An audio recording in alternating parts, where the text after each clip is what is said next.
So hello everyone and good morning सभी को। उम्मीद करता हूँ मेरी वॉइस प्रॉपर आ रही होगी सभी तक। कंफर्म करेंगे एक बार, जल्दी से कंफर्म करो।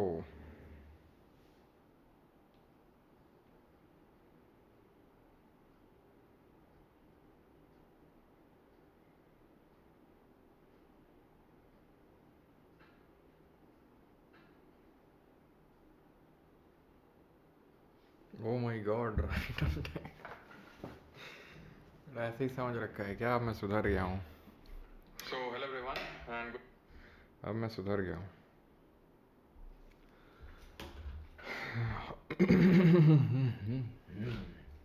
चलो भाई, तो शुरू करते हैं लेक्चर नंबर 28। एंड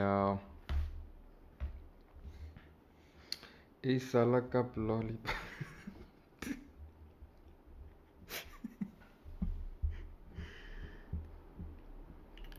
वॉइस अभी सही आ रही होगी, कंफर्म करो एक बार। टाइम के पक्के, बिल्कुल टाइम के पक्के। अरे मैं तो एक कमीशन बिठाने वाला हूँ, पता है? उस कमीशन को चेयरमैनशिप करूँगा कि भाई टीचर्स को टाइम पे आना चाहिए। ये गलत बात है जिस तरह से वो स्टूडेंट्स का टाइम वेस्ट करते हैं टीचर्स, कभी 5 मिनट कभी 10 मिनट लेट हो के। ये काफ़ी बुरी चीज़ है मेरे हिसाब से, जो मुझे लगता है। ठीक है, मैं इसके हमेशा विरोध में रहा हूँ। वो बात अलग है कि मैं खुद लेट आता रहा हूँ, लेकिन विरोध में तो रहा हूँ, ये मैटर करता है। लेक्चर नंबर 28 का पहला क्वेश्चन ये रहा आपकी स्क्रीन पे।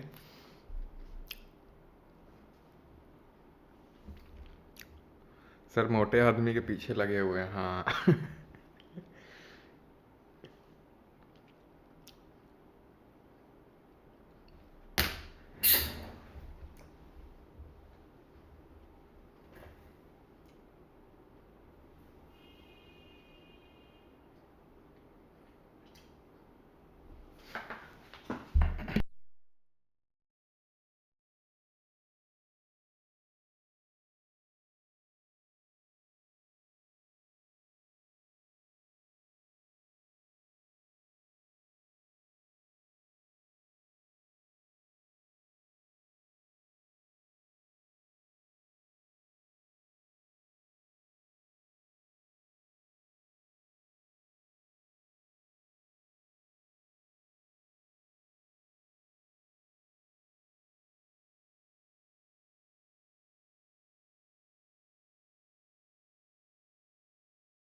चलिए भाई, तो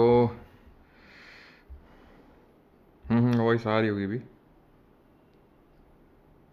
सब मोंटू साइलस आपको याद कर।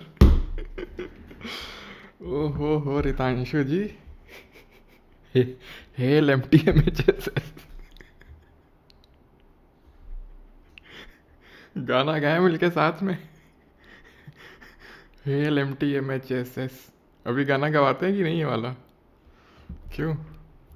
मोंटू साइलस अभी गाना गवा रहे हैं कि नहीं? वीना साइलस तो गवाती थी। तुम तो पुराने दिन ताज़ा कर दिए यार। Select the incorrect statement. और कैसे हैं मोंटू और मोंटू की मैडम जी? चलो भाई, तो functional segments of DNA are called as genes. ठीक है, तो आंसर ये वाला, मतलब पहला इसमें पूछा है इनकरेक्ट कौन सा है, तो पहला वाला सही होगा। ठीक है, the chromatin material gets organise into rod shaped chromosomes only when the cell is about to divide. ठीक है, तो बिल्कुल बात सही कि जो क्रोमैटिन मटीरियल है वो एंटेंगल हो जाता है और रॉड शेप्ड क्रोमोसोम में जो है निकल के आ जाता है। Alright, chromosomes are composed of DNA and carbohydrates. ये बात गलत हो जाएगी, क्यों? क्योंकि जो क्रोमोसोम होते हैं वो डीएनए और प्रोटीन के बने होते हैं। एंड प्रोटीन कौन सा होता है? प्रोटीन होता है हिस्टोन। ठीक है, थोड़ा DNA molecules contain the information necessary for constructing and organising cells. अब यहाँ पे थोड़ा समझ लेते हैं कि डीएनए कहाँ कैसा क्या होता है। तो सबसे पहली बात तो सेल, सेल के अंदर न्यूक्लियस, न्यूक्लियस से आप रिकॉल कर सकते हैं। अब जरा बताओ मुझे कमेंट में कि भाई ये किसकी सेल होगी। आप समझ सकते हो कि यहाँ पर हमें दो मेम्ब्रेन्स दिख रही हैं, एक तो है ये सेल वॉल और ये है सेल मेम्ब्रेन। ठीक है, तो सेल वॉल यानी कोशिका भित्ति, और ये है कोशिका, क्या बोलते हैं इसको हिंदी में, तो ये कोशिका भित्ति दैट इज सेल वॉल जो कि बनी होती है, वो डिपेंड करता है कि किस चीज़ की बात हो रही है। बैक्टीरिया में पेप्टिडोग्लाइकिन या फिर पेप्टिन की, प्लांट में सेल्यूलोज की बनी होती है, और फंगस में कॉम्प्लेक्स शुगर काइटिन की बनी हुई होती है। फिर अंदर आते हैं तो यहाँ पर हमें देखने को मिलता है न्यूक्लियस। न्यूक्लियस की डिस्कवरी किसने करी थी? रॉबर्ट ब्राउन ने करी थी। सेल की करी थी रॉबर्ट हुक ने, डेड सेल की, और कब करी थी ये बताना है आपको। तो न्यूक्लियस की रॉबर्ट ब्राउन ने करी थी। सेल के अंदर ही हमें, न्यूक्लियस के अंदर ही हमें देखने को मिलता है क्रोमैटिन मटेरियल, जो कि थ्रेड लाइक स्ट्रक्चर होता है, और ये जो थ्रेड लाइक स्ट्रक्चर होता है ये एंटेंगल हो जाता है, और ये क्या बना देता है? क्रोमोजोम्स बना देता है। और क्रोमोजोम हमेशा इस तरह से पेयर्स में एग्जिस्ट करते हैं, ठीक है। क्रोमोजोम्स हमेशा इस तरह से पेयर में एग्जिस्ट करते हैं, ध्यान रखिएगा। And there are total number of 46 chromosome होते हैं, और पेयर में अगर हम बात करेंगे तो 23 पेयर्स ऑफ क्रोमोजोम होते हैं। और ये जो क्रोमोजोम होता है ये बना होता है डीएनए, और इसके बीच बीच में लगा होता है प्रोटीन, जिसको हम बोलते हैं हिस्टोन नाम का जो प्रोटीन होता है। अब ये पूछता है आपसे कि जो डीएनए होते हैं, आप यहाँ पे देख पा रहे हैं ये बेस पेयर्स हैं, ठीक है। तो ये जो डीएनए है, डीएनए का ही जो सेगमेंट होता है एक, उसी को जीन बोलते हैं, जो कि एक पर्टिकुलर इन्फॉर्मेशन को कैरी करता है from one generation to another, ठीक है। अगर हम बात करेंगे इसके बेस पेयर्स की, तो इसके बेस पेयर्स होते हैं ATGC, एडिनाइन, थाइमाइन, ग्वाइमाइन, साइटोसाइन, ठीक है। तो ये बेस पेयर्स होते हैं डीएनए के। वहीं अगर बात करेंगे आरएनए के बेस पेयर्स क्या होते हैं, तो वहाँ थाइमाइन की जगह यूरेसिल आ जाता है। ये चीज़ आपको ध्यान रखनी है, ठीक है। डीऑक्सीराइबोन्यूक्लिक एसिड और आरएनए आपका राइबोन्यूक्लिक एसिड। अगर बात करेंगे डिस्कवरी की, यानी कि किसने डीएनए की डिस्कवरी करी, तो फ्रेडरिक मिशर, ध्यान रखिएगा, इन्होंने मॉलिक्यूल की डिस्कवरी करी थी जो डीएनए का मॉलिक्यूल था। वहीं पर अगर डीएनए के डबल हेलिकल स्ट्रक्चर की बात करेंगे तो वो वॉटसन और क्रिक ने जो है इसकी डिस्कवरी करी थी। फ्रेडरिक मिशर ने मॉलिक्यूल की, ठीक है, और वॉटसन और क्रिक ने जो डबल हेलिकल स्ट्रक्चर है, दैट इज़ जो द्विकुंडलीय संरचना है, उसके बारे में बताया था। यहीं अगर हम क्रोमोजोम के बारे में थोड़ी सी और चर्चा करें तो यहाँ पर हम क्रोमोजोम एबनॉर्मलिटीज़ को डिस्कस कर सकते हैं कि जो क्रोमोजोम में डिफेक्ट होने की वजह से जो एबनॉर्मलिटीज़ होती हैं, ठीक है। तो क्रोमोजोमल एबनॉर्मलिटीज़ या फिर डिजीजेस, एबनॉर्मलिटीज़, ठीक है। तो अगर बात करें कौन कौन सी होती हैं, तो जैसे कि फॉर एग्जांपल हम बोल सकते हैं डाउन सिंड्रोम, ठीक है, डाउन्स सिंड्रोम, और टर्नर सिंड्रोम, ठीक है, नीलेफेल्टर सिंड्रोम। डाउन हो गया, लेकिन पहले यहाँ पटाऊ लिख लेते हैं, क्यों? देखो, क्योंकि जो डाउन सिंड्रोम होता है इसको ट्राइसोमी 21 के नाम से जाना जाता है, ट्राइसोमी 21। तो वहीं तो जो पटाऊ है आपका ट्राइसोमी 13 होता है। इसका मतलब क्या है? मतलब ये है कि जो 21 नंबर का क्रोमोजोम है उसमें अगर डिफेक्ट है तो डाउन सिंड्रोम, और 13th नंबर में है तो वो पटाऊ। अब जैसे मैंने आपको बताया कि टोटल 23 पेयर्स ऑफ क्रोमोजोम होते हैं, उसमें से जो 22 होते हैं वो ऑटोसोमल नेचर के होते हैं, यानी कि उनका सेक्स से कोई लेना देना नहीं होता, और एक पेयर होता है सेक्स क्रोमोजोम जिसको बोलते हैं। वो सेक्स क्रोमोजोम XX होता है फीमेल में और XY होता है मेल में, ठीक है। तो ये हैं आपके वो डिसऑर्डर जो कि क्रोमोजोमल तो हैं, लेकिन कौन सा? Other than sex chromosome. और जो सेक्स क्रोमोजोम में होता है उनकी अगर हम बात करें तो उसमें है हमारे ये डाउन तो हो गया टर्नर, ठीक है, टर्नर्स सिंड्रोम और नीलेफेल्टर सिंड्रोम, नीलेफेल्टर्स सिंड्रोम। तो ये दो होते हैं, ध्यान रखना। अब जो आपका टर्नर होता है ना, ये होता है जब there is an absence of 1X chromosome. किस में? फीमेल में कि मेल में? जल्दी से बताओ। और नीलेफेल्टर जो होता है इसमें वन एक्स्ट्रा X क्रोमोजोम आ जाता है। ये होता है मेल में, यानी कि जो नीलेफेल्टर यानी कि XY होता है मेल में, लेकिन हो क्या जाएगा? XXY हो जाएगा। और यहाँ पर फीमेल का XX होता है तो X0 या फिर X0, जो भी आप बोलना चाहें, इस तरह से टर्नर सिंड्रोम हो जाता है, ठीक है। अच्छा, अगर कभी आपसे पूछ ले कि मेंडेलियन डिसऑर्डर्स क्या होते हैं हाँ, उसको भी करते हैं, ठीक है। अगर पूछ ले कि मेंडेलियन डिसऑर्डर्स क्या होते हैं, तो मेंडेलियन डिसऑर्डर्स वो होते हैं जिनमें जब जीन में कोई ना कोई परिवर्तन आता है, जीन में जब कोई परिवर्तन आता है तो होते हैं आपके कौन से? Mendelian disorders. जैसे फॉर एग्जांपल, यानी कि ऑल्ट्रेशन ऑफ जीन्स हो रहा है यहाँ पर इस केस में, ऑल्ट्रेशन ऑफ जीन्स हो रहा है, जीन्स ऑल्टर कर रहे हैं यहाँ पे। एंड कौन कौन से हो सकते हैं? जैसे कि हीमोफीलिया, ठीक है, सिकल सेल अनीमिया, सिकल सिल अनीमिया, थैलेसीमिया, थैलेसीमिया और कुछ वो भी होता है जो क्या होता है, वो क्या बोलते हैं उसको, कलर ब्लाइंडनेस। ठीक है, कलर ब्लाइंडनेस। थैलेसीमिया में क्या होता है, ब्लड क्लॉटिंग नहीं होती है। ये एक ऐसा जेनेटिक डिसऑर्डर है जिसमें ब्लड क्लॉटिंग नहीं होती है। ब्लड क्लॉटिंग के लिए विटामिन कौन सा रिस्पॉन्सिबल होता है, विटामिन के, जिसको फाइलोक्विनोन भी बोलते हैं। और विटामिन के अलावा अगर हम देखें ब्लड का ऐसा कौन सा कॉम्पोनेंट होता है जो कि इसके लिए रिस्पॉन्सिबल होता है ब्लड क्लॉटिंग के लिए। और ये चीज़ ध्यान रखना कि इसको मेंडेलियन डिसऑर्डर इनको क्यों बोलते हैं, क्योंकि जोहान ग्रेगर मेंडल करके एक साइंटिस्ट थे जिनके नाम पे मेंडेलियन डिसऑर्डर्स का नाम पड़ा है। ठीक है, मेंडल डिसऑर्डर। ठीक है, चलो अगला क्वेश्चन है एंड दैट इज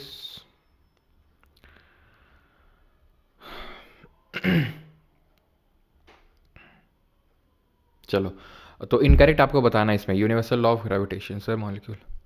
देखो जो स्ट्रक्चर की अगर बात करें ना,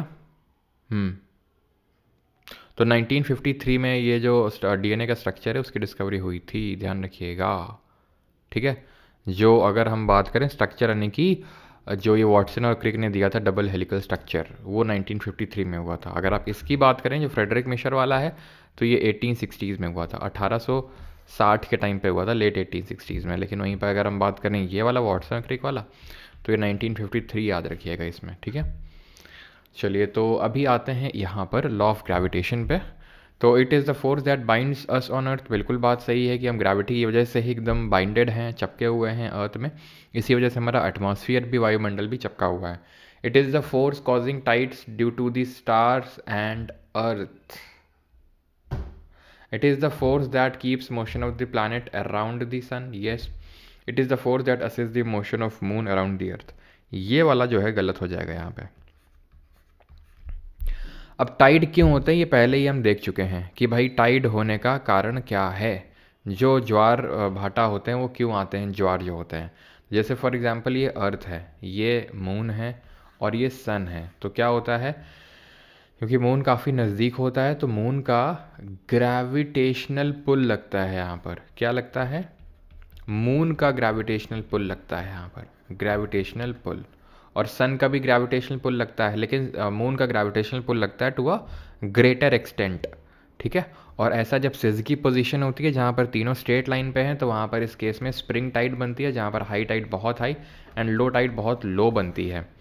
ठीक है, एंड इसका उल्टा होता है नीप टाइड जिसको बोलते हैं, जहाँ पे तीनों राइट एंगल्स में होते हैं। अब जिसका मैंने वो एक केस भी आपको बताया था जहाँ पे कि अर्थ यहाँ पर हो जाएगी, मून यहाँ पर आ जाएगा, तो वो भी सिजगी ही होगी और वहाँ पे भी स्प्रिंग टाइड ही बनेगी। वो मैंने पूरा लॉजिक आपको समझाया था कि यहाँ पर ग्रेविटेशनल पुल की वजह से बनेगा हाई टाइड, तो यहाँ पर सेंट्रीफ्यूगल फोर्स की वजह से बनेगा। ठीक है, तो अगर अर्थ बीच में आ जाएगा तो भी हाई टाइड हाई और लो टाइड लो ही बनेगा, ध्यान रखना। इसको बोलते हैं सिजगी कंजंक्शन और उसको बोलते हैं सिजगी ऑपोजिशन। ठीक है, और जब तीनों राइट एंगल्स में होते हैं तो इस तरह में जब टाइड बनती है तो वो नीप टाइड होती है, क्योंकि वहाँ पर हाई टाइड बहुत हाई नहीं होती और लो टाइड बहुत लो नहीं होती। तो ऑप्शन नंबर सेकेंड यहाँ पर सही होगा, बिकॉज यही गलत है आपका। Which chemical found in the peels of citrus fruits is used as a flavouring agents in beverages and chewing gums. किस केमिकल, जो पील में, पील मतलब कि जो छिलका उतरता है सिट्रस फ्रूट, जैसे कि संतरा हो गया है ना आपका, क्या हो गया उसको, नींबू हो गया, तो उसमें ये क्या मिलता है पील्स में जो कि as a flavouring agent use किया था ना, फ्लेवर, ये फ्लेवर वो फ्लेवर, महक भी आती है और उसमें तो महक भी आ रही संतरे जैसी, नींबू जैसी। हाँ, तो वो सारी जो चीज़ महक और ये सब आता है, टेस्ट वगैरह, ये सब आता है छिलके में प्रेजेंट, छिलके में प्रेजेंट लिमोनिन से। ऑप्शन नंबर डी आंसर होगा, ध्यान रखना इस चीज़ को। जो लाइमोनिन प्रेजेंट होता है छिलके में उसी से ये फ्लेवर आता है, महक आती है। हाँ जी, match the items in list one with list two with those in the list two. बताओ जल्दी से। Lemonade, yes. BSF HCM SI batch कब स्टार्ट होगा, इसका अलग से बैच स्टार्ट नहीं होगा भाई। ठीक है, गरीबी हटाओ हम पहले ही देख चुके हैं कि fifth 5 year plan, fifth 5 year plan duration लिखे जल्दी से क्या थी। LPG पॉलिसीज़, LPG पॉलिसीज़ का मतलब क्या है, तो LPG पॉलिसीज़ का मतलब है लिबरलाइजेशन, लिबरलाइजेशन, प्राइवेटाइजेशन और ग्लोबलाइजेशन। लिबरलाइजेशन का मतलब है इकोनॉमी को लिबरेट करना, यानी कि प्राइवेट जो इन्वेस्टमेंट है, या फिर आप इस तरह से बोल सकते हो जो फॉरेन इन्वेस्टमेंट है वो एक्सेप्ट करना, ठीक है, लिबरेट करना। प्राइवेटाइज का मतलब है सिंपल, प्राइवेट प्लेयर्स को भी खेलने का मौका देना। और ग्लोबलाइजेशन का मतलब है जहाँ पर आप अपनी डोमेस्टिक इकोनॉमी को इंटरनेशनल इकोनॉमी के साथ इंटीग्रेट करते हो, ठीक है, integration of domestic economy with other जो कंट्रीज़ के इकोनॉमी है उससे आपको क्या करना है, इंटीग्रेट करना है। उसको हम बोलते हैं globalisation, integration of different economies. LPG policies किस 5 ईयर प्लान में आई थी? तो ऑप्शन आपके फिफ्थ तो खैर हो गई नहीं, वो उसमें आ गया। तो एलपीजी पॉलिसीज़ आपका 8th 5 ईयर प्लान में आया था, जहाँ पर हमने देखा था न्यू इंडिकेटिव प्लानिंग, है ना। रोलिंग प्लान यही था आपका, क्यों? क्योंकि गवर्नमेंट चेंज हो गई थी, जनता गवर्नमेंट आ चुकी थी, तो इसलिए यहाँ पर 5 ईयर प्लान को गिव अप करके रोलिंग प्लान को लाया गया था। रोलिंग का मतलब होता है कि हर साल के अंत में हम देखेंगे कि हमने कितना अचीव किया और आगे कितना अचीव करना है। Growth with justice and equity, 9th 5 year plan. तो ADCB will be the correct answer, option number A. 7th, अब लगे हाथ 7th का भी गोल देख ही लेते हैं। 7th में ध्यान रखना FWP ध्यान रखना होता है। F से फूड, W से वर्क और P से प्रोडक्टिविटी, ठीक है। तो इन 3 चीज़ों पे फोकस करना था। 7th 5 ईयर प्लान के टाइम पे Rajiv Gandhi was the prime minister of our country. जो पहले 3 5 ईयर प्लान थे उसमें नेहरू थे, ध्यान रखना इस चीज़ को। जो पहले 3 थे उसमें नेहरू थे, देन अगले 3 जो थे उसमें इंदिरा थी, 7वें वाले में राजीव गांधी थे, ठीक है। 8वें वाले में PV नरसिम्हा राव थे, 9वें वाले में अटल बिहारी वाजपेयी थे, 10वें वाले में अटल बिहारी वाजपेयी प्लस मनमोहन थे, 11वें वाले में सिर्फ मनमोहन थे और 12वें वाले में भी मनमोहन थे। लेकिन ये 12वां वाला पूरा हो नहीं पाया था, 2012 से 17 तक चलना था, लेकिन 14 में सरकार बदल गई, आपको पता है, तो फिर 12th 5 ईयर प्लान आगे नहीं बढ़ पाया उसके। तो ये प्राइम मिनिस्टर्स भी ध्यान रखिएगा कब कौन प्राइम मिनिस्टर था, ठीक। LPG रिफॉर्म्स हमको क्यों लाने पड़े थे? इसलिए लाने पड़े थे क्योंकि इंडिया में बैलेंस ऑफ पेमेंट क्राइसिस हो गया था, BOP क्राइसिस। और आई थिंक मैंने BOP आपको एक्सप्लेन कर दिया है कि BOP क्या होता है। South Asian leaders signed the SAARC charter at the first summit in the year 1985। दक्षिण एशियाई नेताओं ने वर्ष 1950 में डैश प्रथम शिखर सम्मेलन में सार्क चार्टर पर हस्ताक्षर किए थे। तो कहाँ पर, एक तरह से पूछ रहा है कि सार्क जो ऑर्गेनाइजेशन है वो बनी थी, कोलंबो, दिल्ली, ढाका या फिर थिम्फू, कहाँ पर बनी थी सार्क?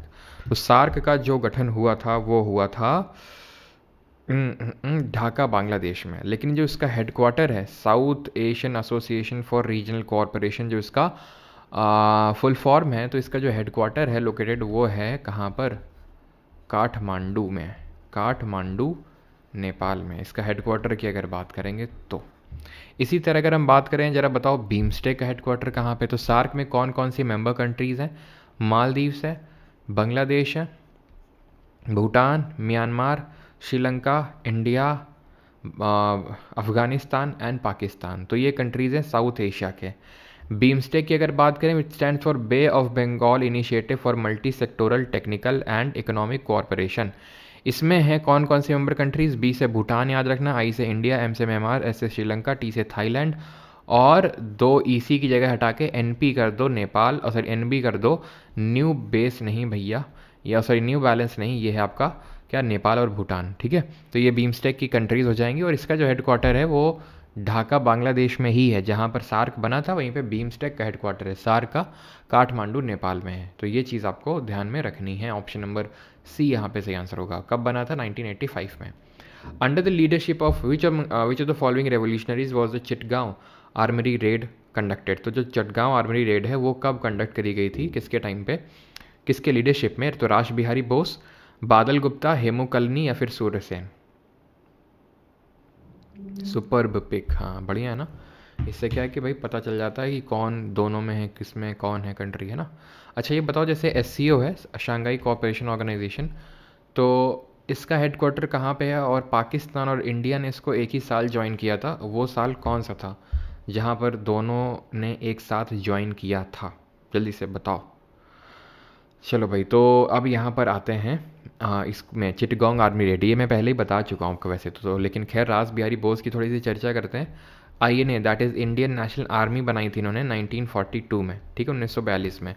बाद में वैसे तो देखो मोहन सिंह को क्रेडिट जाता है 1942 में ये बनाने के लिए, लेकिन अगर मोहन सिंह ऑप्शन में ना हो तो आपको रास बिहारी बोस टिक करना है, क्योंकि मोहन सिंह के बाद उन्होंने काइंड ऑफ लीडरशिप दे दी थी रास बिहारी बोस को, which later shifted this particular leadership of INA to Subhash Chandra Bose. और सुभाष चंद्र बोस ने इस इंडियन नेशनल आर्मी में एक रानी लक्ष्मीबाई जी के नाम पे एक विमेन रेजिमेंट को रेज़ किया था। रानी लक्ष्मीबाई जी के नाम पे एक विमेन रेजिमेंट को लीड किया था, जिसको कि मतलब इसको रेज़ किया था, जिसको कि लीड किया था लक्ष्मीबाई सहगल ने। लक्ष्मीबाई सहगल ने इसको लीड किया था, ठीक है। और अगर वहीं बोस जी की बात करें तो बोस जी आईएनए के फाउंडर नहीं थे, he was the founder of free India legion, free India legion, या फिर हम बोल सकते हैं इंडिया लीजन या टाइगर लीजन, ठीक है, इंडिया लीजन या फिर टाइगर लीजन। 1941 में 1941 में बर्लिन में जो है इसको बनाया गया था, ठीक है।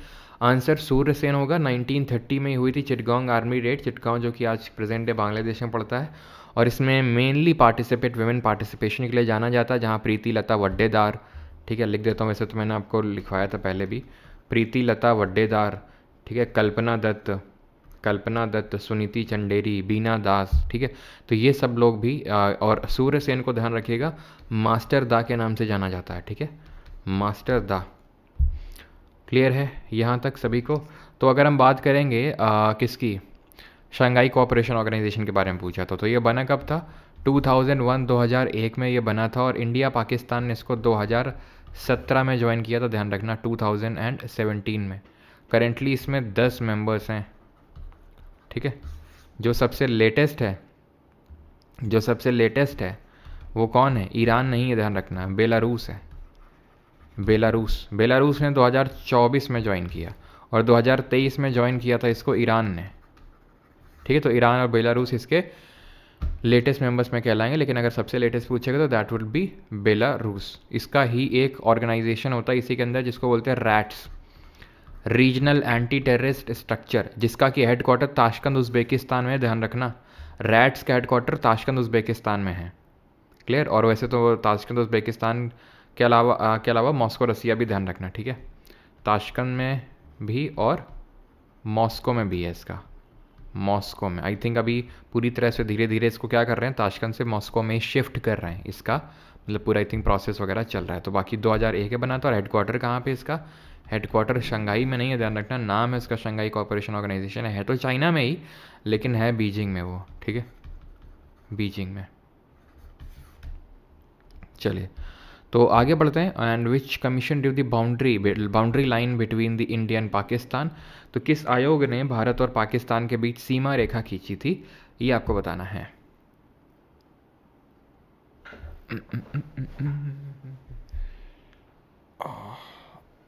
परमार सर के लैपटॉप का मैकेनिक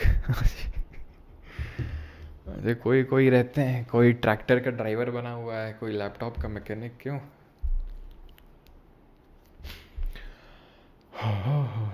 तो इंडिया और पाकिस्तान के बीच में बाउंड्री लाइन किसने ड्रॉ करी थी?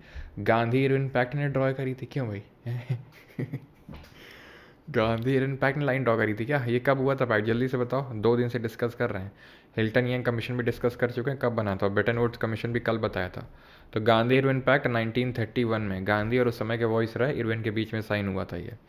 हिल्टन यंग कमीशन 1926, जिसके सिफारिशों से आपका RBI that is reserve bank of India बना था, 1 अप्रैल 1935 में बना था। नेशनलाइज कब हुआ था RBI, बताइए ज़रा जल्दी से। ब्रेटन वुड्स जो कॉन्फ्रेंस हुई थी वो 1944 में हुई थी, जिससे कि IMF और वर्ल्ड बैंक निकल के आए थे, ठीक है, ट्विन ऑर्गेनाइजेशन। तो RBI आपका 1 अप्रैल 1935 को बना था और नेशनलाइज हुआ था 1949 में। तो रेड क्लिफ बाउंड्री कमीशन होगा। तो रेड क्लिफ लाइन ही हमारी होती है किसके बीच में? इंडिया एंड पाकिस्तान के बीच में, और इंडिया और बांग्लादेश के बीच में ये आपको देखने को मिलेगी। रेड क्लिफ के अलावा अगर हम बात करें इंडिया और चाइना के बीच में कौन सी लाइन है, तो इंडिया और चाइना के बीच में आपको जो देखने को मिलेगी that would be McMahon line, ठीक है, मैकमोहन लाइन। ऑलराइट, 8th पे आते हैं, and that is which of the following statements are true regarding the, और ये बताइए डूरन लाइन किसके बीच में है?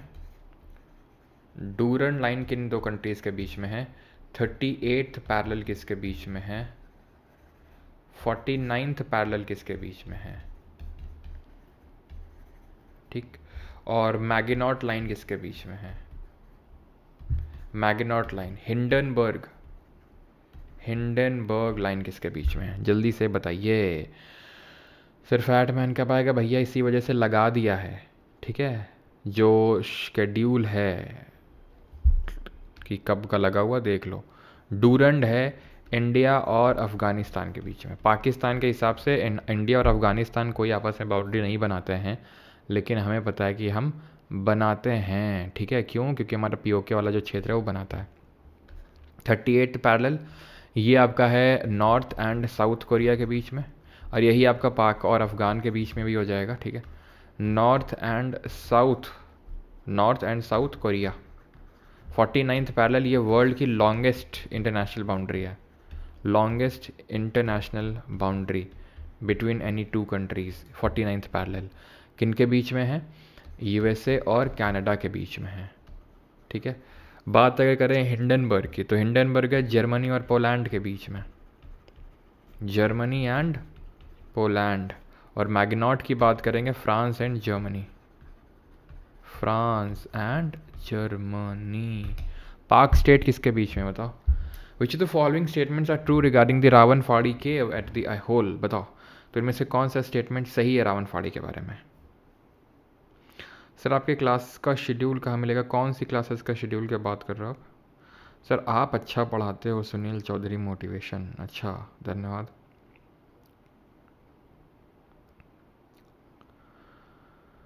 हाँ सर, ओनली इस पीवाईक्यू सीरीज़ की मल्टीपल रिवीजन से अप्रॉक्स कितने मार्क्स आ जाने चाहिए? तो अगर मार्क्स पीयूष बताना तो मुश्किल है, लेकिन हाँ अच्छे खासे आ जाएंगे, ठीक है। इंडिया और श्रीलंका के बीच में पाक स्टेट बिल्कुल सही है। चलिए तो अभी आते हैं इस क्वेश्चन पे। तो रावणफाड़ी जो है, Nataraj is the important statue at this site. Yes, Nataraj image is surrounded by on the right, मतलब ये है क्या ना, आपका जो मेन टारगेट है, जो मेन कैच है, वो स्टेटमेंट नंबर 4 में है।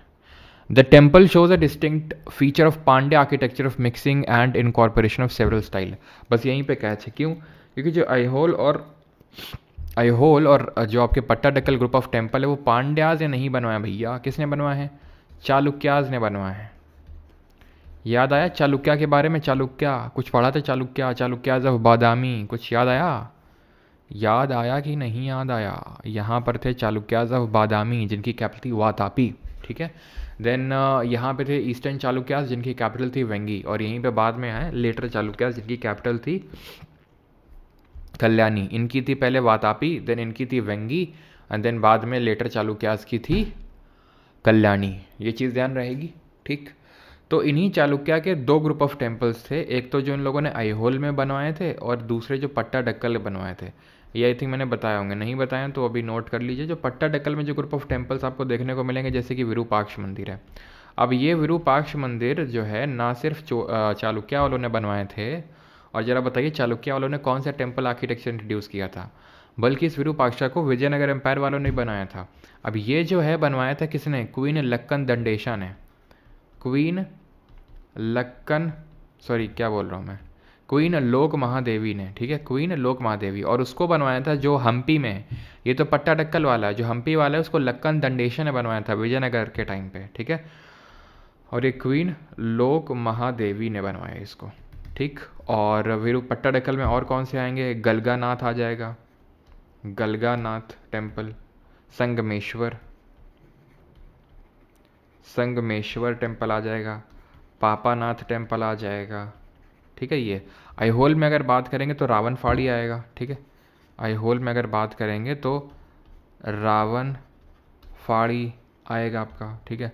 लड़खान आएगा, दुर्गा टेम्पल आएगा, ये सब आईहोल में आते हैं। And they introduce the Vesara form of temple architecture. Vesara में होता क्या है? Vesara is a mixture of Nagar and Dravida, ठीक है। तो सही आंसर क्या होगा? आपको सिर्फ 4th वाला एलिमिनेट करना था, और आपका आंसर राइट टू वोट। और टेम्पल आर्किटेक्चर आप यहाँ पे रिकॉल कर सकते हैं, खटाखट जल्दी से बताइए। सैंक्टम सैंक्टोरम को क्या बोलते हैं? सैंक्टम सैंक्टोरम को क्या बोलते हैं? पिलर्ड हॉल को क्या बोलते हैं? पिलर्ड हॉल को क्या बोलते हैं जल्दी से? और जो मेन श्राइन होता है, जो मेन श्राइन होता है नगर में और द्रविड़ में, क्या होता है? तो सैंक्टम सैंक्टोरम आपका हो जाएगा गर्भगृह, पिलर्ड हॉल हो जाएगा मंडप, मंडपम, ठीक है। ये गर्भगृह, ये मंडप, और श्राइन जो नगर में होता है उसको शिखर बोलते हैं, और द्रविड़ वाले में विमान बोलते हैं। विमान कुछ इस तरह से होता है, शिखर कुछ कर्वी लीनियर स्टाइल का होता है, ठीक है। और नगर शैली में आपको पंचायतन स्टाइल ऑफ आर्किटेक्चर देखने को मिलेगा, पंचायतन इस तरह से होता है। और द्रविड़ में जो बना होता है प्लेन जो होता है एप्साइडल टाइप प्लेन होता है, इलिप्टिकल प्लान होता है, जिसको कि गजपृष्ठ के नाम से जानते हैं। और द्रविड़ वाले में हमें गोपुरम भी देखने को मिलते हैं। गोपुरम क्या होते हैं? टॉल गेटवे होते हैं, एंट्रेंस गेटवे होते हैं, ठीक है।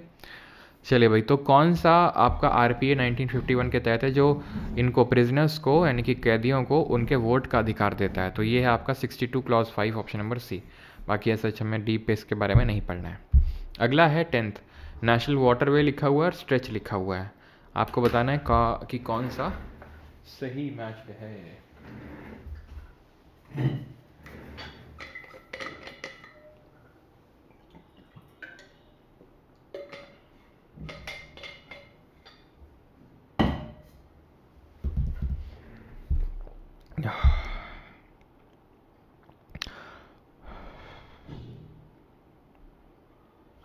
क्या 2028-27 कहाँ पे?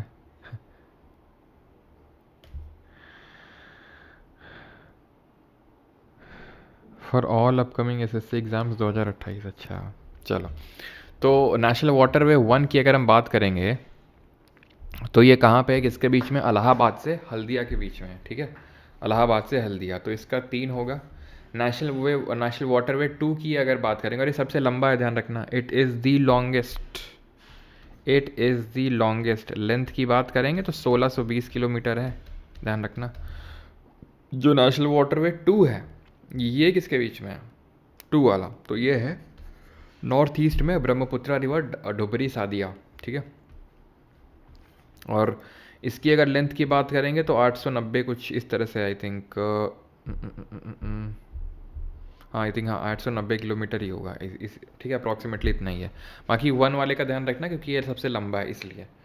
वाटरवे 3 अगर बात करेंगे तो नीचे जाना पड़ेगा आपको, कोट्टापुरम कल्लम, यानी कि केरला जाना पड़ेगा आपको, केरला सर, ठीक है। नेशनल वाटरवे 5 की बात करेंगे, ये आपको जाना पड़ेगा ईस्टर्न साइड में, उड़ीसा साइड, तालचर, ठीक है।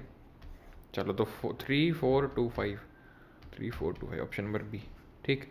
अगर अगर अगर अगर अगर यहाँ पर जैसे नेशनल वाटरवे 4 पूछ ले तो 4 ध्यान रखना, ये कृष्णा गोदावरी रिवर पे लोकेटेड है, ठीक है। यानी कि ये भी साउथ में है, ये तेलंगाना आंध्रा, ठीक है, तेलंगाना आंध्रा कर्नाटका इन सबको कनेक्ट करने का काम करता है ये, ठीक है। तो कृष्णा और गोदावरी, जो आपका कृष्णा गोदावरी रिवर है उसमें ही है, ठीक है, क्लियर।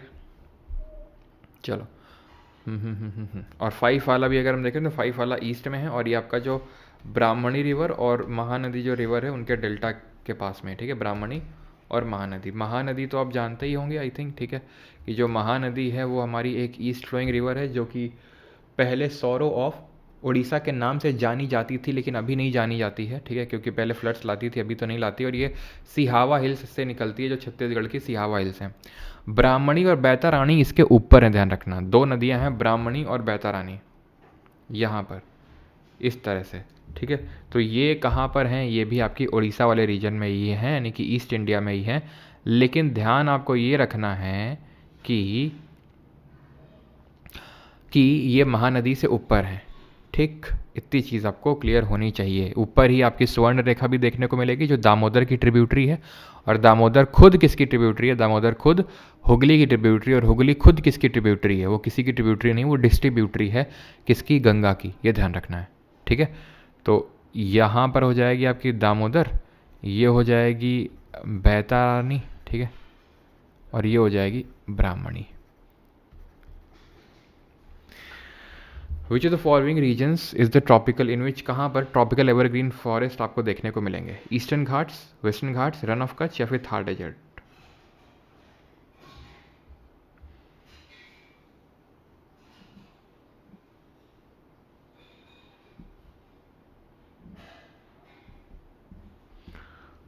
चलिए भाई, तो अगर बात करेंगे फॉरेस्ट की, तो फॉरेस्ट भी आई थिंक हम लोग डिटेल में कवर कर चुके हैं कि इंडिया में कौन कौन से टाइप के फॉरेस्ट पाए जाते हैं, ठीक है, यानी कितने तरह का वेजिटेशन होता है। तो मेनली 5 टाइप्स का वेजिटेशन होता है इंडिया में, ठीक है। तो सबसे पहले तो आपको एवरग्रीन फॉरेस्ट देखने को मिलेंगे कहाँ पर, वेस्टर्न साइड है, वेस्टर्न घाट में, लक्षद्वीप में, Andaman and Nicobar group of island में, एंड थोड़ा बहुत नॉर्थ ईस्ट में देखने को मिलेंगे। तो ये एवरग्रीन फॉरेस्ट हो गए, ठीक है। देन मेनली जो हमारा पूरा पेनिनसुला प्लाटियो प्रायद्वीपीय पठार है, यहाँ पर आपको ट्रॉपिकल डेसिडुअस फॉरेस्ट देखने को मिलेंगे। ऐसा नहीं सिर्फ यहीं पे, मतलब मेन रीजन में बता रहा हूँ। तो दूसरा इस तरह का हो गया, ठीक है। तीसरा हमें मैनग्रूव्स भी देखने को मिलते हैं। मैनग्रूव्स जो हमें कोस्टल इलाके हैं, जो तटीय इलाके हैं, वहाँ पे देखने को मिलते हैं मैनग्रूव्स। चौथे हो जाते हैं हमारे थॉर्नी फॉरेस्ट। हॉर्नी नहीं है बेटा, थॉर्नी फॉरेस्ट नहीं है, ठीक है, थॉर्नी फॉरेस्ट। और पाँचवें हो जाते हैं माउंटेनियस फॉरेस्ट, ठीक है। तो यहाँ पर वेस्टर्न घाट सही आंसर होगा अगर एवरग्रीन की बात करें। अब जल्दी से रिकॉल करिए एवरग्रीन के रिगार्डिंग हमने क्या पढ़ा है। तो एवरग्रीन वहाँ पे देखने को मिलते हैं जहाँ पर 200 सेंटीमीटर से ज़्यादा की रेनफॉल होती है, टेम्परेचर भी काफ़ी अधिक होता है। यहाँ पे जो हमें वेजिटेशन देखने को मिलता है वो एबनी, महागनी, सिंचोना, एनी, एपीहाइट्स ये देखने को मिलते हैं।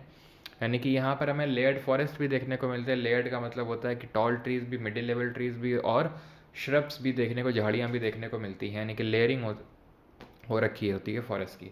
और इनको हम बोलते हैं डेजर्ट कवर्ड इन फॉरेस्ट, क्योंकि यहाँ की जो सॉयल होती है वो काफ़ी फर्टाइल नहीं होती है। कारण क्या होता है फर्टाइल ना होने का, क्योंकि यहाँ पर टेम्परेचर बहुत ज़्यादा होता है। तो इसकी वजह से जो भी पत्तियाँ वत्तियाँ गिरती हैं उससे जो ऑर्गेनिक मैटर यानी ह्यूमस क्रिएट होता है। ह्यूमस क्या होता है, dark coloured amorphous solid compound which is colloidal in nature होता है। तो वो जो ह्यूमस होता है वो बहुत जल्दी डिकम्पोज हो जाता है, जिसकी वजह से यहाँ की जो सॉयल है उनमें आपको बहुत ज़्यादा ऑर्गेनिक कंटेंट देखने को नहीं मिलेगा। कहाँ पर ये देखने को मिलता है, तो जैसे कि इंडिया में तो देख ही लिया, प्लस अक्रॉस दी वर्ल्ड आपको जैसे ब्राज़ील यानी कि जो अमेजॉन रिवर बेसिन है वहाँ पे देखने को मिलेंगे। और वहाँ के जो ग्रासलैंड है उसको, वहाँ के जो फॉरेस्ट है उसको हम लंग्स ऑफ द वर्ल्ड के नाम से भी जानते हैं, ठीक।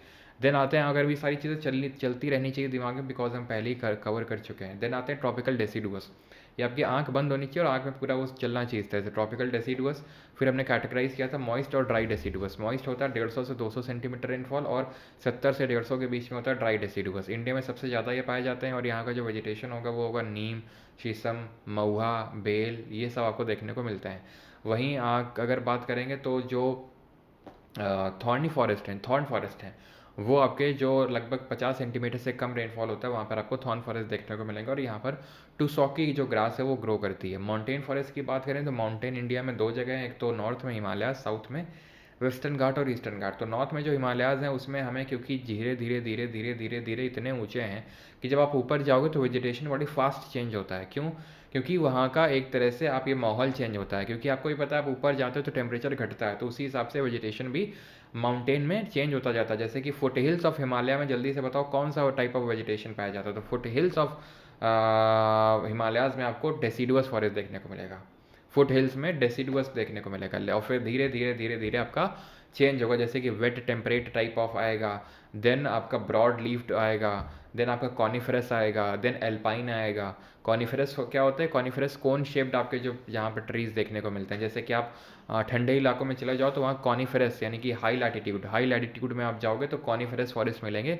वो कोन शेप्ड होते हैं जिसमें कि देवदार, पाइन, चेर, सिडार ये सब आते हैं, ठीक है।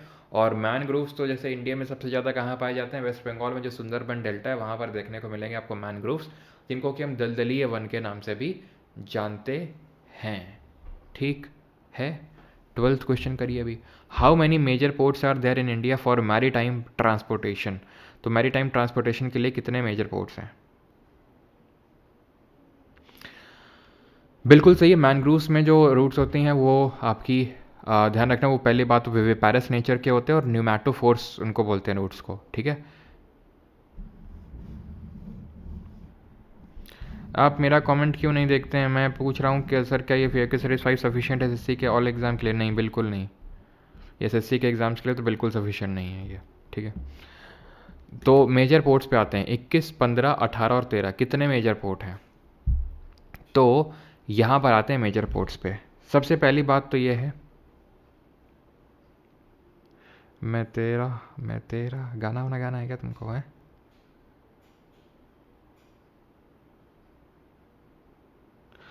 शर्मा जी करवा देंगे MDPI भी, ठीक है।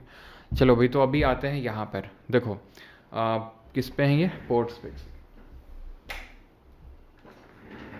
पोर्ट्स पे आते हैं अभी। और हाँ जी, तो पोर्ट्स है क्या ना कि इंडिया का जो वेस्टर्न कोस्टल प्लेन है, आपको पता है इंडिया में कितने फिजोग्राफिक डिवीजन है, 6।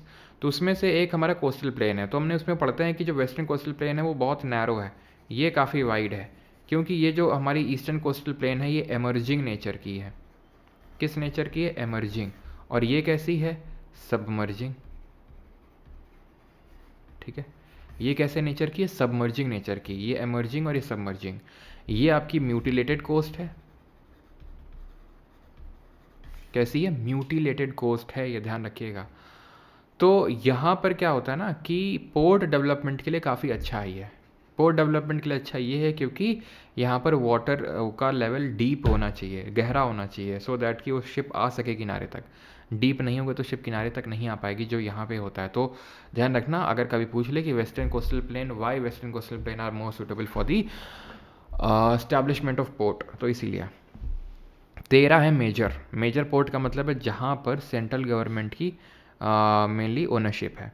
तो ये है कांडला, जिसको दीनदयाल उपाध्याय पोर्ट के नाम से जानते हैं। महाराष्ट्र में 2 है, मुंबई और JNPT, Jawaharlal Nehru port trust, जिसको नावा शेवा के नाम से जानते हैं। और ये चीज़ ध्यान रखना कि ये आपका एक सैटेलाइट पोर्ट है। सैटेलाइट पोर्ट वो पोर्ट होते हैं जिनसे सैटेलाइट लॉन्च करते हैं, है ना।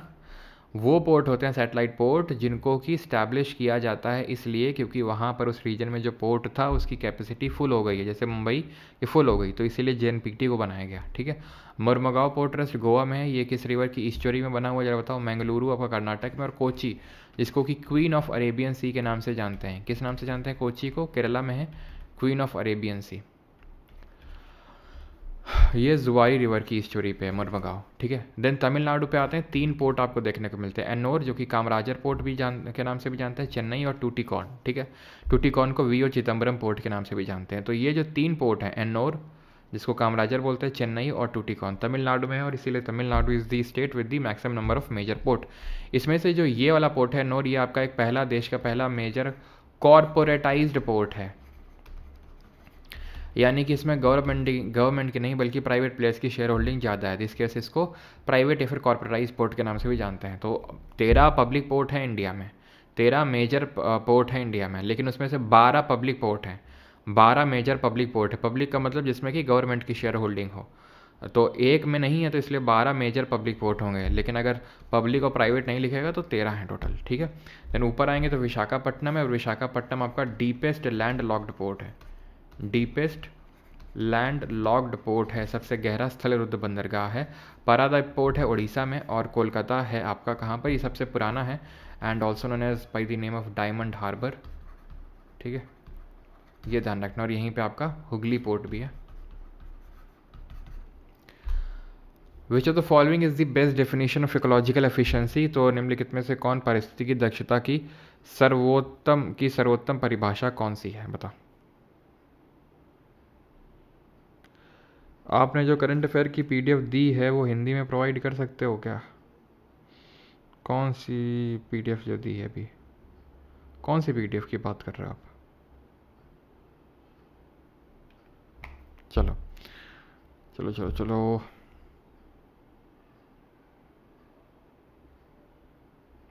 क्या? अरे सॉरी, अरे हाँ, वो हल्दिया होगा भाई, हल्दिया हल्दिया हल्दिया हल्दिया, हुगली लिख दिया मैंने। हुगली रिवर पे है इसलिए, ठीक है। हल्दिया होगा वो, हल्दिया पोर्ट। कुछ नोटिस आया है क्या अभी?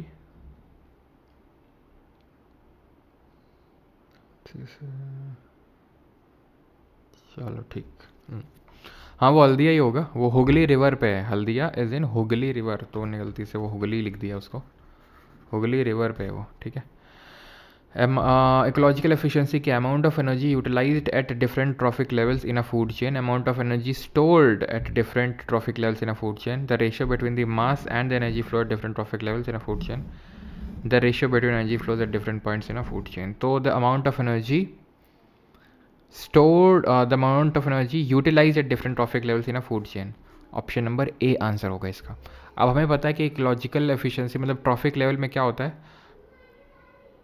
ट्रॉफिक लेवल में सबसे बॉटम में होते हैं प्रोड्यूसर्स, ठीक है, ट्रॉफिक लेवल में सबसे बॉटम में होते हैं प्रोड्यूसर्स, ये सब देख चुके हैं। Then primary consumer, then secondary, then tertiary consumer, then quaternary consumers आते हैं। प्रोड्यूसर्स में जैसे कि फूड चेन की जब हम बात करते हैं तो फूड चेन में एक तो हम पढ़ते हैं, एक तो टेरेस्ट्रियल फूड चेन और एक एक्वेटिक फूड चेन और एक पढ़ते हैं डेट्रिटस फूड चेन, ठीक है।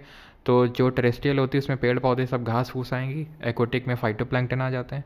प्राइमरी प्रोड्यूसर्स आएंगे जो प्रोड्यूसर्स पे फीड करते हैं, जो इन पे फीड करते हैं सेकेंडरी, जो इन पे फीड करते हैं टर्शरी। हमें पता है कि एनर्जी मैक्सिमम 10% ही जा सकती है, यानी कि 90% और उससे ज़्यादा जो एनर्जी है उसका लॉस होता है from one trophic level to another trophic level, ठीक।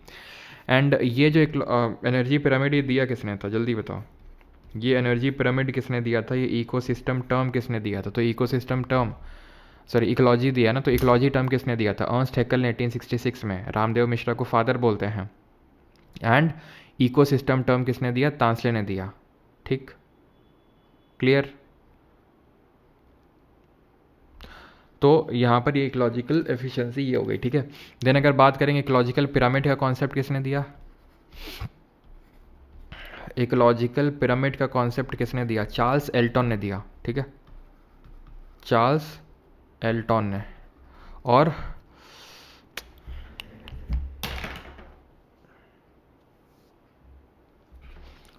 इकोलॉजिकल सॉरी एनर्जी पिरामिड की अगर बात करेंगे तो ये किसने दिया? कार्ल लिंडमैन ने, ठीक है,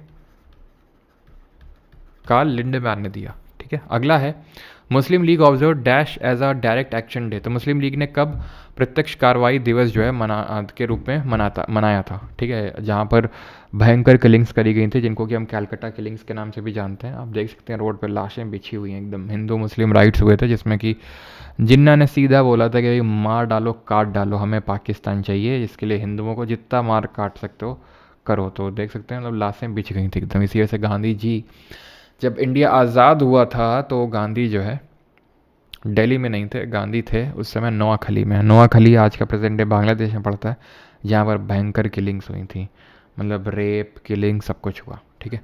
तो 16 अगस्त 1946 option number A will be the correct answer. और इसी तरह अगर आपसे पूछे पाकिस्तान डे कब ऑब्जर्व करते हैं, अभी क्यों पूछेगा, क्योंकि इसी दिन लाहौर रेजोल्यूशन को एक्सेप्ट किया गया था, ठीक है। तो पाकिस्तान डे ध्यान रखना, ये अपना इंडिपेंडेंस तो मनाते हैं 16 अगस्त को, ठीक है, लेकिन जो पाकिस्तान डे होता है ये इस दिन उस दिन सेलिब्रेट किया जाता है जिस दिन उन लोगों ने लाहौर रेजोल्यूशन एक्सेप्ट किया था। एंड दैट डेट इज़ 23 मार्च।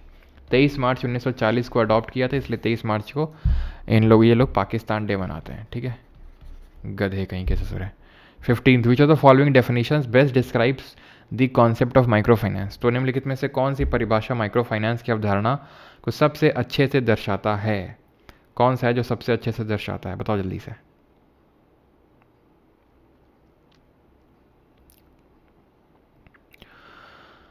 तो माइक्रो फाइनेंस हम पहले भी पढ़ चुके हैं, ठीक है, कि माइक्रो फाइनेंस क्या होता है। तो माइक्रो फाइनेंस जो छोटे छोटे लोन्स होते हैं, पाकिस्तान इंडिपेंडेंस 14 अगस्त होगा, 16 अगस्त को डायरेक्ट एक्शन डे ऑब्जर्व किया था, और 14 अगस्त को लोग अपना इंडिपेंडेंस डे सेलिब्रेट करते हैं, ठीक है।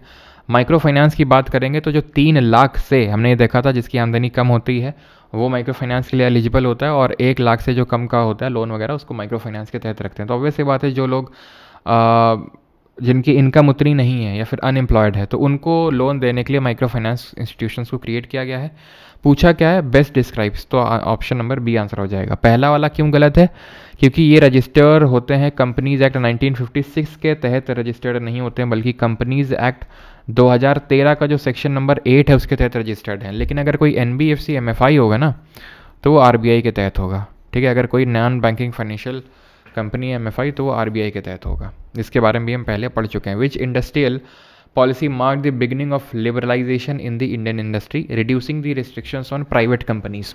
तो किसने रिस्ट्रिक्शंस हटा दिए थे प्राइवेट कंपनीज से, लिबरलाइजेशन लेके आया था? तो देखिए अगर हम इंडिया में बात करें तो कितने इंडस्ट्रियल पॉलिसी रेजोल्यूशन निकल के आए, कितने इंडस्ट्रियल पॉलिसी रेजोल्यूशन निकल के आए? तो ध्यान रखेंगे सबसे पहला जो निकल के आया था वो 1948 में आया था, IPR 1948, जहाँ पर 4 ग्रुप्स में इंडस्ट्रीज़ को क्लासिफाई किया गया था। लाइसेंस राज की भी शुरुआत यहाँ से हुई थी कि अगर किसी प्राइवेट बंदे को कोई इंडस्ट्री में मतलब कोई भी स्टैब्लिश करनी, कोई फैक्ट्री वगैरह डालनी है तो लाइसेंस लेना पड़ेगा पहले गवर्नमेंट से। देन सेकंड जो हमारी IPR I, that coincided with the second 5 year plan, दूसरी पंचवर्षीय योजना से कोइंसाइड करी थी। इसमें इंडस्ट्रीज़ को 3 शेड्यूल्स में बाइफरकेट कर दिया गया। 3 शेड्यूल, यानी कि शेड्यूल A, शेड्यूल B और शेड्यूल C। शेड्यूल A में 17 इंडस्ट्रीज़ आती हैं टोटल, शेड्यूल B में 12 इंडस्ट्रीज़ आती हैं टोटल, और जो बाकी रिमेनिंग है वो शेड्यूल C में। ठीक है, शेड्यूल A में जो इम्पोर्टेंट इंडस्ट्रीज़ हैं जो कि सेंट्रल गवर्नमेंट के तहत रहेंगी, जो गवर्नमेंट के तहत रहेंगी, ठीक है, जहाँ पर गवर्नमेंट इनको ऑपरेट करेगा। यहाँ पर गवर्नमेंट ये भी ऑपरेट करेगा, बट प्राइवेट की इसमें हेल्प ले सकता है कुछ, यानी कि जिसको हम बोलते हैं PPP, पब्लिक प्राइवेट पार्टनरशिप, और बच गई ये प्राइवेट प्लेयर इनको पूरी तरह से देख सकता है। तो इसमें जैसे इंपॉर्टेंट थी जैसे कि रेलवेज़, ठीक है, एयरवेज़, एटॉमिक एनर्जी, ये सब जो इम्पोर्टेंट इंडस्ट्रीज़ हैं वो इसमें थी। ठीक है, तो ये लाइसेंस राज 1948 में जो शुरू हुआ वो ख़त्म हुआ जाके 1991 में, क्योंकि आपको हम मतलब अभी हम लोगों ने देखा था कि BOP, that is balance of payment crisis हुई थी, तो जिसकी वजह से जब हम IMF पे लोन लेने गए थे 1991 में, जिसके पास पाकिस्तान का रोज़ का आना जाना रहता है, ठीक है, रोज़ का उठना बैठना है उसका IMF के साथ। तो अभी देखा ही होगा आपने, अभी जब ऑपरेशन सिंदूर चल रहा था तो अभी भी IMF से लोन लेने गया और IMF ने लोन दे भी दिया। तो इसमें क्या हुआ कि फिर जब लोन लेने गए तो फिर IMF ने कुछ कंडीशंस रखी, कुछ शर्तें रखी कि अगर आपको लोन चाहिए तो आपको अपनी इकोनॉमी में कुछ रिफॉर्म्स लेके आने पड़ेंगे। तो फिर PV नरसिम्हा राव के टाइम पे, जब अभी हम पढ़ रहे थे, जिस टाइम पे मनमोहन सिंह हमारे देश के वित्त मंत्री थे, फाइनेंस मिनिस्टर थे, तो उन्हीं को क्रेडिट जाता है कि उन्होंने ही एक तरह से ये LPG रिफॉर्म्स लेके आए। ठीक है, The variation between a high air temperature and a low temperature that occurs during the same day is called as, एक ही दिन में होने वाले उच्च वायु तापमान और निम्न तापमान के बीच अंतर को क्या कहते हैं? डायरनल, एनुअल, वेट बल्ब या फिर ड्यूरियन? बता।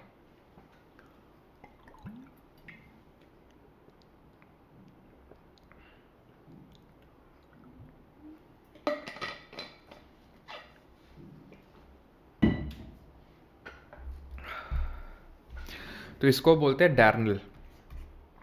ठीक है, जहाँ पर एक दिन में ही हम रेंज निकालते हैं कि एक ऐसा पॉइंट जहाँ पर बहुत हाई टेम्परेचर था और एक पॉइंट ऐसा जहाँ पर बहुत लो टेम्परेचर था, तो इसी को हम डायरनल के नाम से जानते हैं, डायरनल। ठीक है, अच्छा कमेंट करके मुझे बताओ, ठीक, कि कानपुर में डायरनल रेंज ऑफ टेम्परेचर ज़्यादा होगा या फिर मुंबई में? बताओ जल्दी से, कानपुर में डायरनल रेंज ज़्यादा होगा या मुंबई में ज़्यादा होगा? जल्दी से बताओ, जल्दी से, और फिर अगले क्वेश्चन का भी आंसर करो। The fluid present between joints that makes the movement of joints easy is called as, उसको क्या बोलते हैं?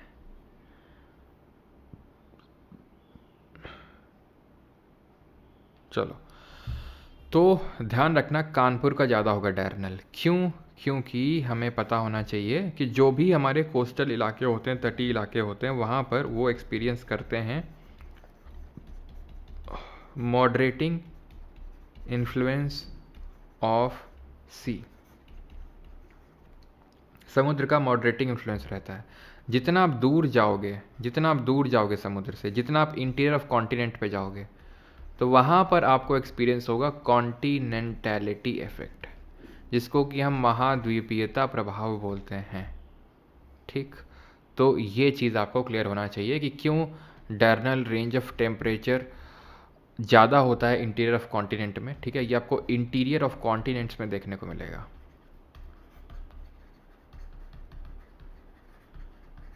ठीक है, तो यहाँ पर आपको कॉन्टिनेंटैलिटी इफेक्ट ऑब्जर्व होगा, जिसकी वजह से यहाँ पर डेली जो रेंज ऑफ टेम्परेचर है, ना सिर्फ डायरनल बल्कि जो एनुअल रेंज ऑफ टेम्परेचर है वो भी ज़्यादा होगा। एनुअल का मतलब है कि साल में एक ऐसा दिन जहाँ से टेम्परेचर सबसे ज़्यादा था और एक दिन जब सब टेम्परेचर सबसे कम था। तो गर्मियाँ ज़्यादा गर्म होती है कानपुर, दिल्ली, इन सब इलाकों में जो इंटीरियर ऑफ कॉन्टिनेंट में है, और सर्दियाँ बहुत सर्द होती हैं एज़ कम्पेयर टू कोस्टल जो हमारे इलाके हैं।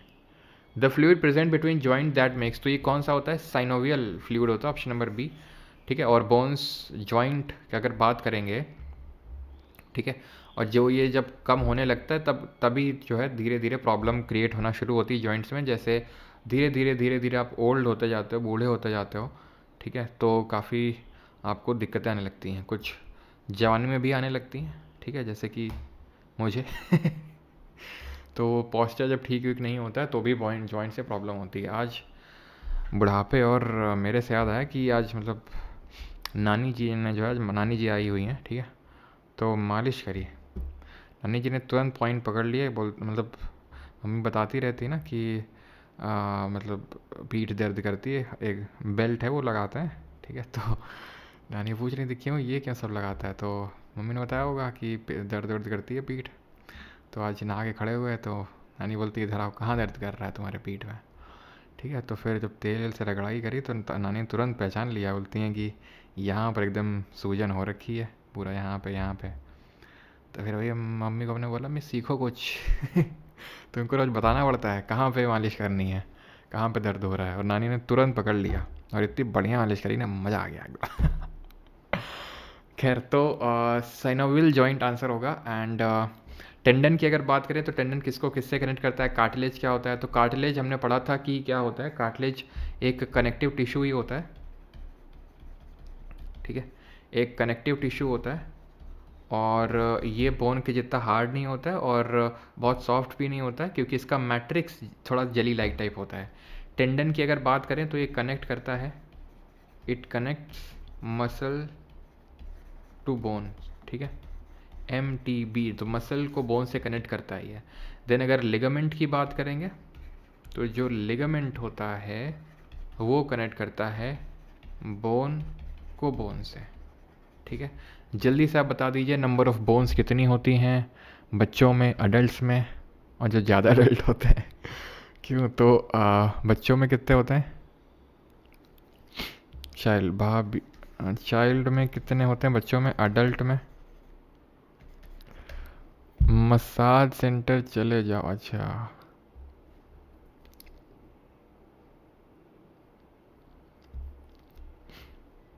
अच्छा, दूर रहने से आवाज़ सही आती है क्या माइक से, नानी को भारत रत्न मिलना चाहिए, हाँ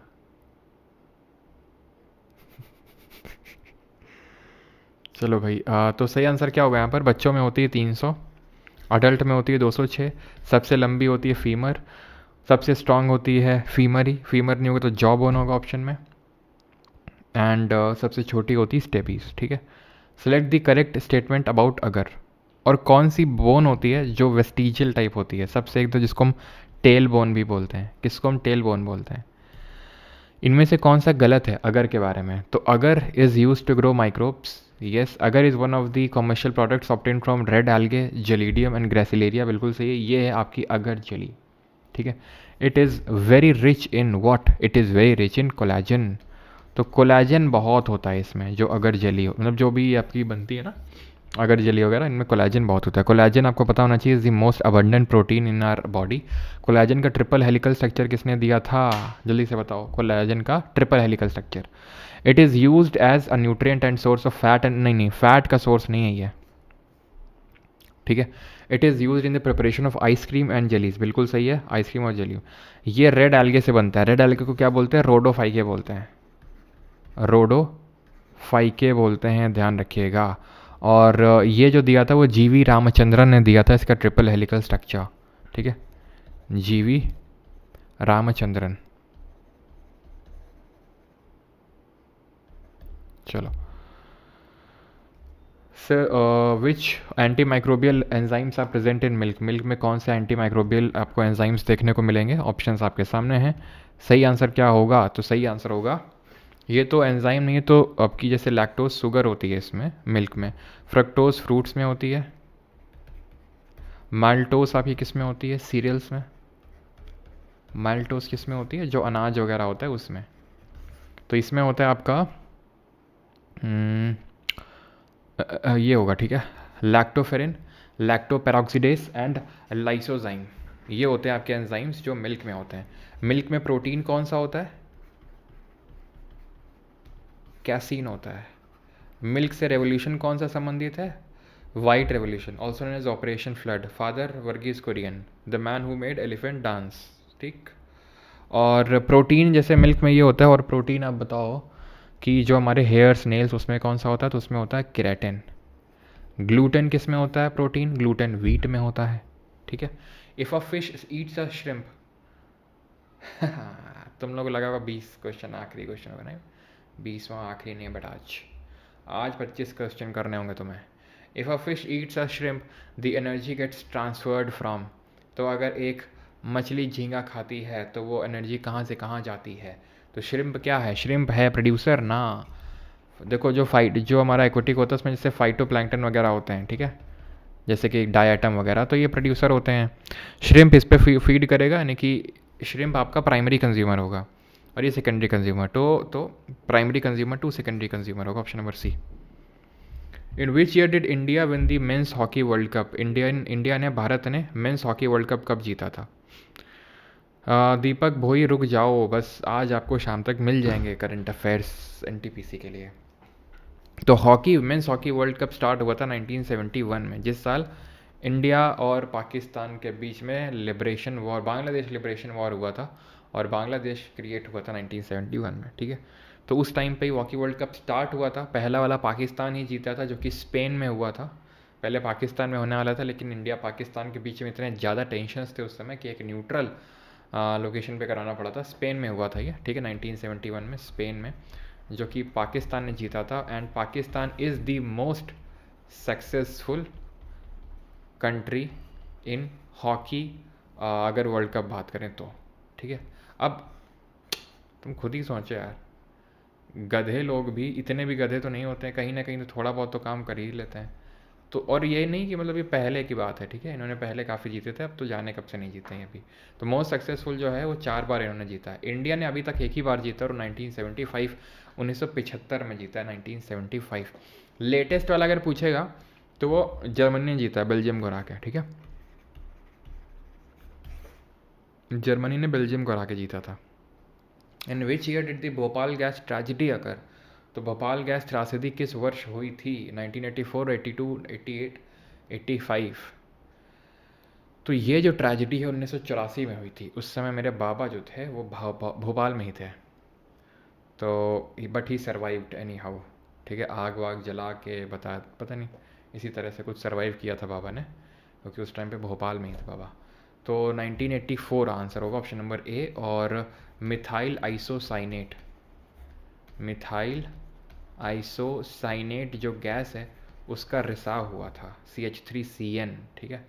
और ये गैस थी मिथाइल आइसोसाइनेट, एंड ये निकली कहाँ से थी, यूनियन कार्बाइड से।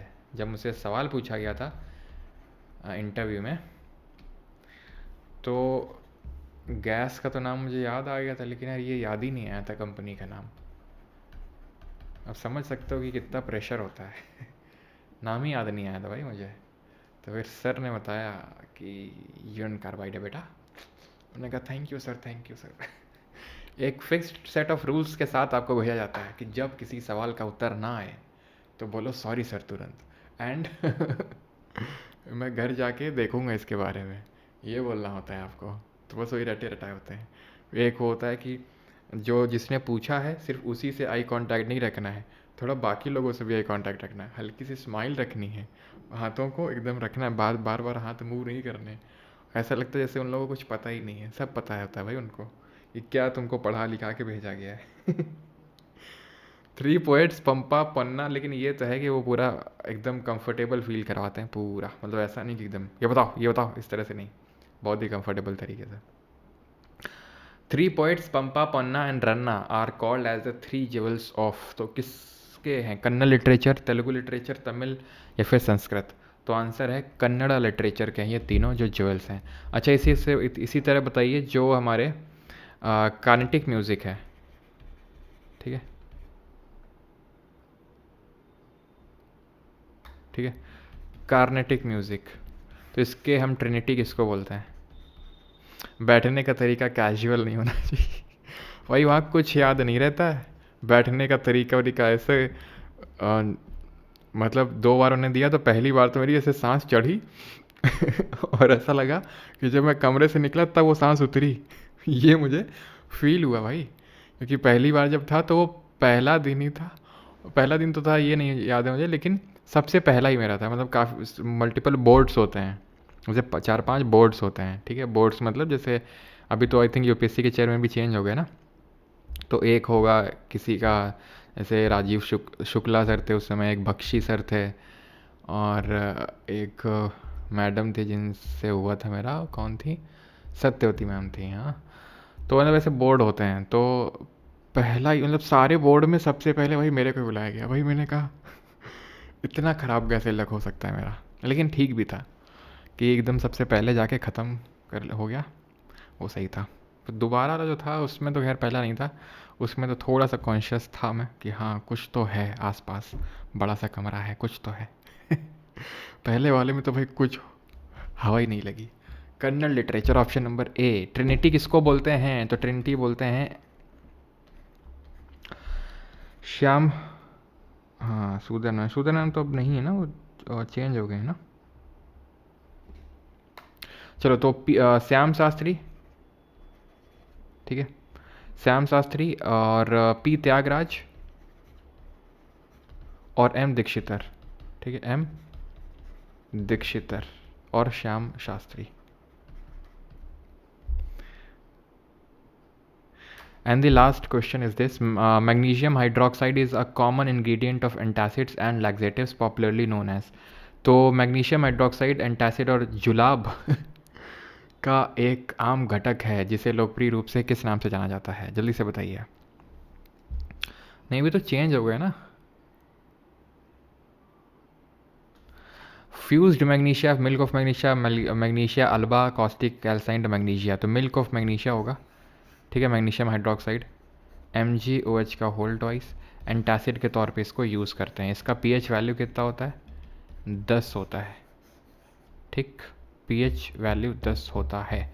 अच्छा, एस्पिरिन को किस तौर पे यूज़ करते हैं? तो ध्यान रखना, इसको एनाल्जेसिक के तौर पे यूज़ करते हैं, अगर कभी पूछ ले तो, एनाल्जेसिक, ठीक।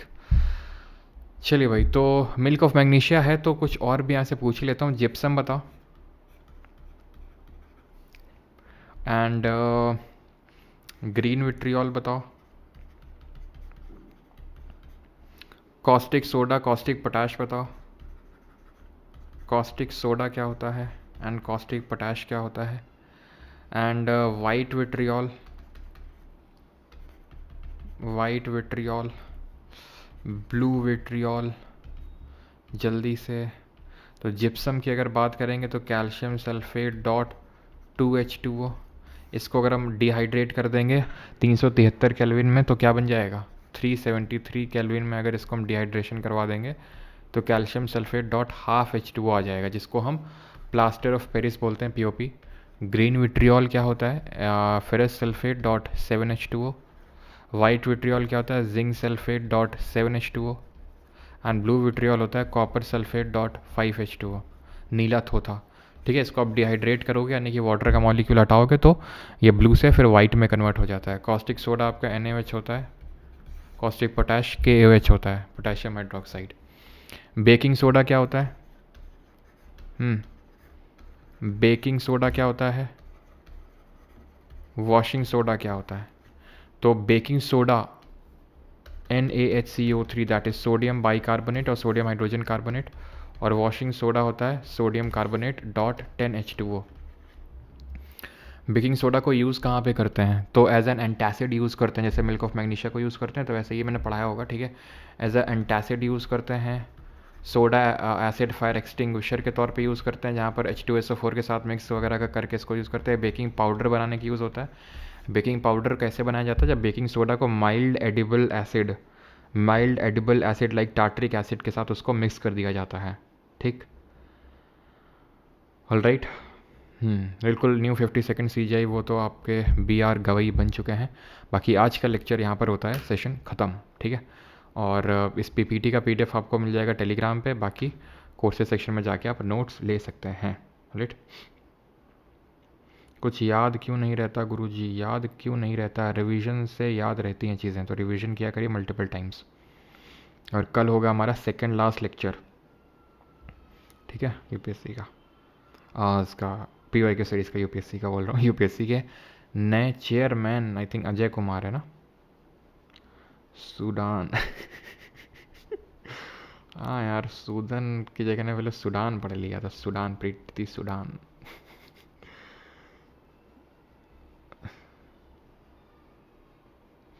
सर आपकी, अच्छा,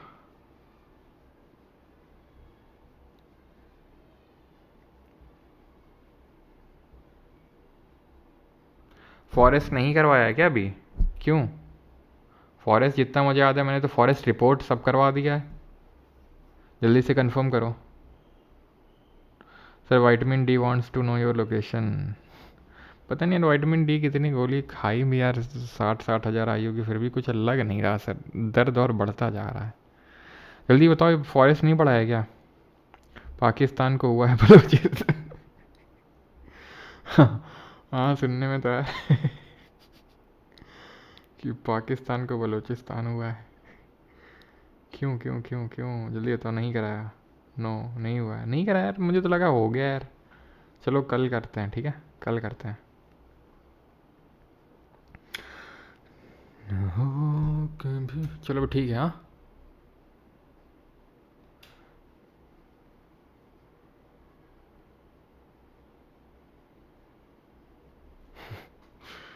सर बैंकॉक जाओ फुल बॉडी मसाज। बेट्स बेटा जौनपुरी, जौनपुरी या डॉन, तुम्हारे सिलेक्शन तक का बस इंतज़ार है मैंने। हाँ हाँ हाँ हाँ हाँ। चलो भाई, ठीक, थैंक यू।